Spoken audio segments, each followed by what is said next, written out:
नुआपड़ा उपनिर्वाचन पर प्रस्तुतिर एक अंश स्वरूप नुआपड़ा जिलार सेक्टर अधिकारी एवं जिला स्तरीय एवं विधानसभा स्तरीय मास्टर ट्रेनर मानक आदि प्रिजाइडिंग ऑफिसर प्रो मॉड्यूल पर एक तालीम अधिवेशन अनुष्ठित होता। तालीम प्राप्त अधिकारी माने आगामी द्वितीय पर्याय तालीम रे प्रिजाइडिंग अधिकारी मानकु एसबु विषय रे तालीम प्रदान करिवे।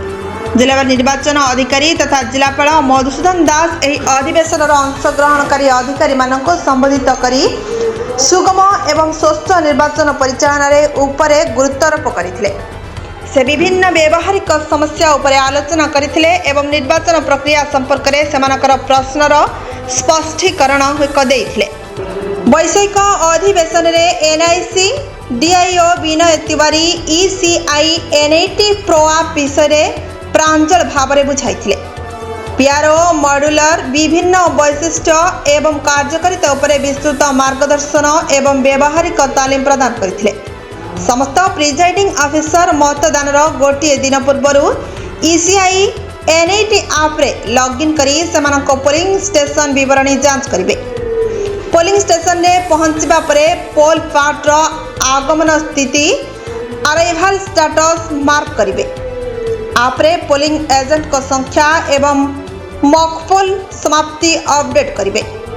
सकाळ 9टा 11टा अपराह्न 1टा 3टा एवं 5टा समय प्रति 2 घंटा थे मतदान स्थिति तथ्य देवे। पोलिंग स्टेशन छाड़ा पूर्व फॉर 17C अनुजाई मतदान समाप्ति तथ्य देवे। मोबाइल बैटरी शेष न एवं आप काम जारी रखा निमंते एक पावर बैंक निज सहित रखिबे। सिस्टम रे समस्त तथ्य सफलतार सह अपडेट हेबा परे आप रु लॉग आउट करिवे। या परे निर्वाचन कमिशनर नियुक्ति जंत्री आलट आशीर्वाद पात्र और डेप्यूटी कलेक्टर शेख नासिम अधिकारी मानकु ईवीएम और वीवीपैट परिचालना करबा पई वोटिंग मशीन रे प्रोटोकॉल ट्रेनिंग देई सेमानक समस्त प्रश्नर उत्तर रखिथिले। एही बैठक रे जिलापाल सहित अतिरिक्त जिलापाल सुभाष चंद्र रईत प्रफुल्ल कुजुर जिला मुख्य उन्नयन अधिकारी लंबोदर धारुआ प्रमुख उपस्थित थिले।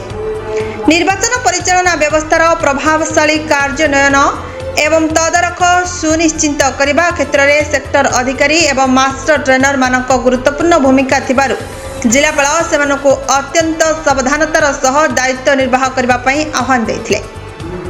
नुआपड़ारू परमेश्वर मेहर का रिपोर्ट विकल्प समाचार।